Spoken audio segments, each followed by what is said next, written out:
I was in the English Army, you know. 2 hours in Iraq, 1 in Afghanistan. My mom absolutely hated the life I chose, and I can't really blame her. But you know what? The fucked up part is that the biggest horror I've ever experienced wasn't in one of those shitty eastern places. No, it was in the very center of European civilization, London. After I finished my 3rd tour, I was awarded by the Army. Apparently surviving fighting Taliban in the mountains is reason enough to be honored. They offered me a spot in the Queen's Guard.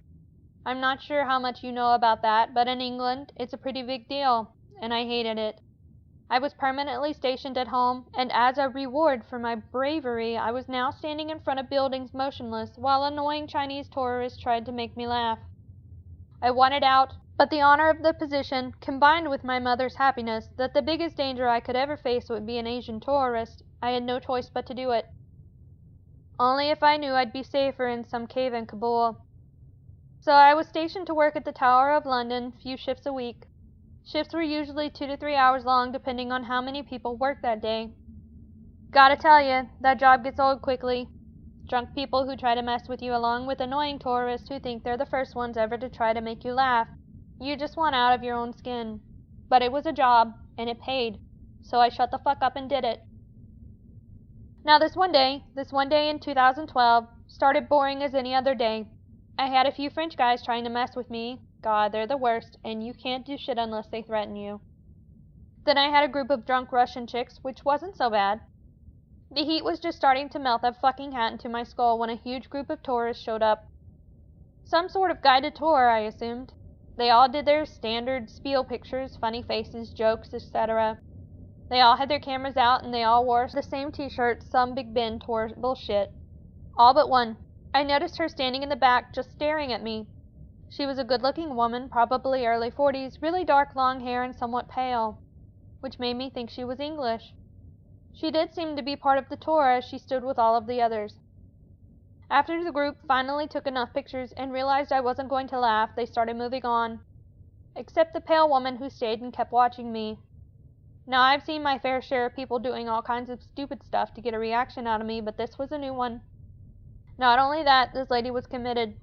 2 hours and hundreds of tours later, she still stood in the very same spot just staring at me.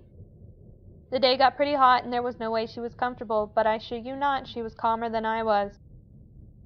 She wasn't smiling, which was strange because I assumed she was trying to make me react. About 30 minutes later, when the crowd around me slowly died out, she took a slow step towards me, then another one. Here we go, joke incoming, I thought as she took her sweet time walking up closer. She stopped about 2 feet away from me. She was looking straight into my eyes, tilted her head to the left, then to the right, which I assumed was her attempt at making me laugh. Then I realized this woman wasn't here to joke around. Still standing at 2 feet away, she started leaning towards me. There was something just so fucked up about her mannerisms that made me extremely uneasy. She never lost an eye contact with me. She kept leaning towards me while her feet never moved. Her face stopped just short of touching mine, and her position seemed unnatural at that point. Her head started slowly shaking, like when you get out of the pool or a shower and are freezing, you know? Then she scared the fucking shit out of me. I had people screaming in my face. I even had a moron trying to fight me, but what she did was by far the worst. She opened her mouth as if she were about to let out the loudest scream at me, but nothing came out. Nothing. She just stood there, leaned at an unnatural angle, inches from my face, letting a fucking silent scream or whatever that was out of her wide-open mouth, and the speed of her shaking increased. Now, I'm not gonna lie, even though it was really hot that day, I started feeling cold, and goosebumps ran under my uniform. I finally got myself together and started marching away from her. We are allowed to do a 10-step march occasionally. When I got to the end of one way, I stopped and closed my eyes. I just wanted her to be gone when I turned around. As I made a 180-degree turn, I instantly froze. She was right in front of me, leaned all the way to my face, mouth open, even wider, head now shaking uncontrollably. I was so taken aback, I was unable to react.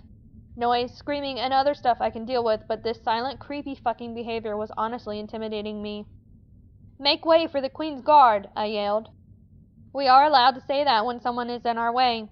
She didn't react, but she did lean farther, to about an inch from my face. "Make way for the Queen's Guard!" I yelled even louder, hoping my voice wouldn't break. She had absolutely zero regard for my orders. Unwilling to deal with the bullshit any longer, I stepped back and pointed my bayonet at her. That was our last resort for annoying tourists. She immediately closed her mouth and leaned back into a normal human position. I wasn't going to wait for her to do whatever she was about to do, so I started marching around her. When I got back to my post, I turned around and stood still. I couldn't see her in the corner of my eye, which gave me a huge relief.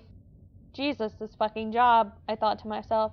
I'm gonna have to look into 10, 9, 8. Someone whispered in my right ear. It must be her. She was behind me. 10, 9, 8. Whispers came from my left side. Goosebumps were at an all-time erect now. Hilarious, isn't it? Combat vet killed more people than he'd ever want to admit is now scared to hell of some batshit tourist lady. 10, 9, 8, 10, 9, 8, 10, 9, 8. She sped up her whispering, then walked in front of me. 10, 9, 8, 10, 9, 8. She was now whispering incredibly fast. Actually, whispering doesn't describe it properly. It was like yelling, but in a whisper tone, if that makes any sense. It was surreal. She leaned towards my face again, whispering those fucking numbers frantically. I was about to break my orders. I couldn't take it anymore. There was something fucked up about this woman, and I couldn't deal with it. Ma'am, I spoke in a voice of the biggest scared pussy. Ma'am, will you please step? And then a huge group of loud tourists ran up to us. The crazy woman leaned back, still looking at me. She whispered 10, 9, 8 one more time while never losing an eye contact. Then she walked away, as slowly as she moved around me. It was so strange watching her slowly disappear into the crowd.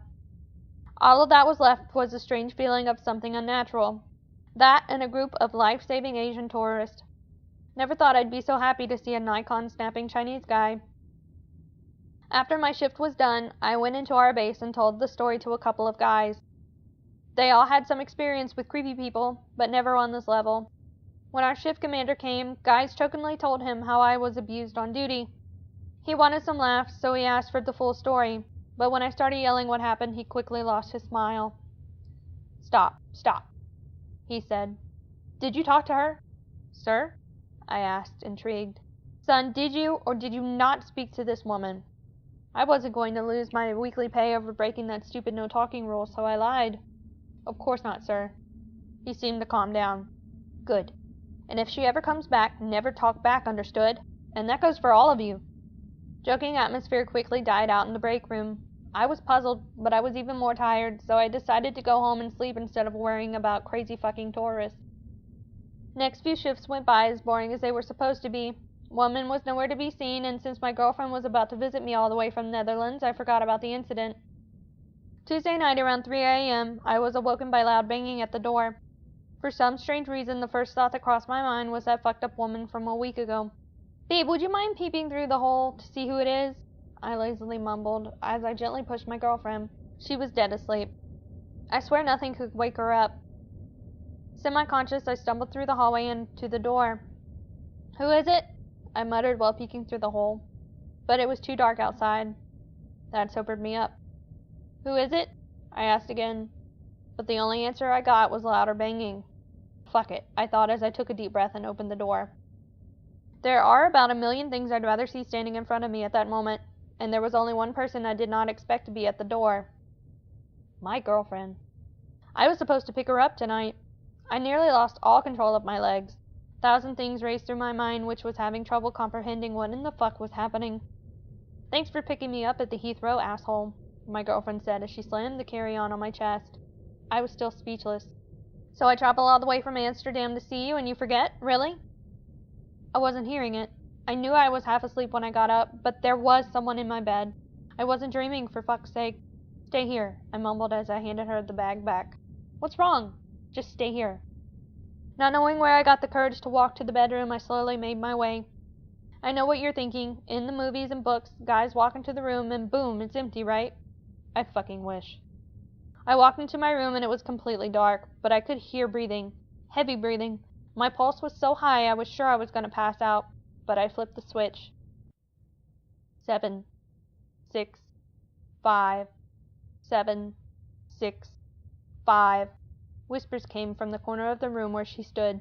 That same fucking woman. She stood almost glued to the corner of the room, her back to the wall.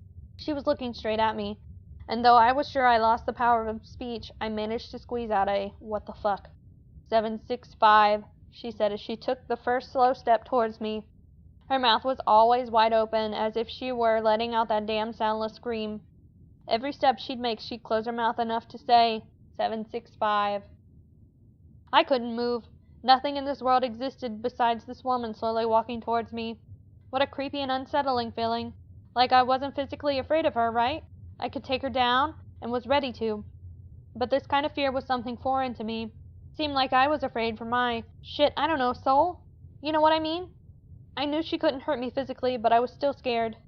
Not to mention I fucking somehow slept in the same bed with this, whatever the fuck she is. She came incredibly close to me, the familiar lean, an inch from my face. My breathing was so irregular and loud it was the only noise in the room. 765. Suddenly something about this had a strangely familiar feeling. What the fuck? Scream came from behind me. My girlfriend. I snapped into reality, turned around and grabbed my girl. Run! I yelled as we escaped the room. We ran to the kitchen where I grabbed one of those, as seen on TV, steel cutting knives. My girlfriend was just silently weeping at my side, unable to even ask questions. I could hear footsteps. First, I saw her shadow, then I saw her calmly walking through the hallway. Her mouth was now so unnaturally wide open, and she wasn't looking at me anymore. She was looking at the ceiling as she slowly made her way to the door. Her head was shaking very fast. It was abso-fucking-lutely surreal, I'm telling you. I mean, just imagine this woman who creeped you out a week ago is now walking through your place at 3 in the morning, staring at the ceiling with mouth impossibly wide open. Not to mention you slept next to her for who knows how long. When she finally walked out, I ran to the door and slammed it. Girlfriend was still unable to speak. When we got ourselves together, I was afraid she'd think I cheated on her with this woman, but she didn't. She saw that horror walk through our hallway, and she knew something was wrong. I was terrified, but I didn't let it show. The scariest part of everything was that I had a job that required me to stand still and not react to my surroundings. I told my girlfriend about my experience with this fucked up woman, but I didn't mention her 10-9-8-7-6-5 whispers. I didn't want to scare her any further, because what could those whispers be if not a countdown?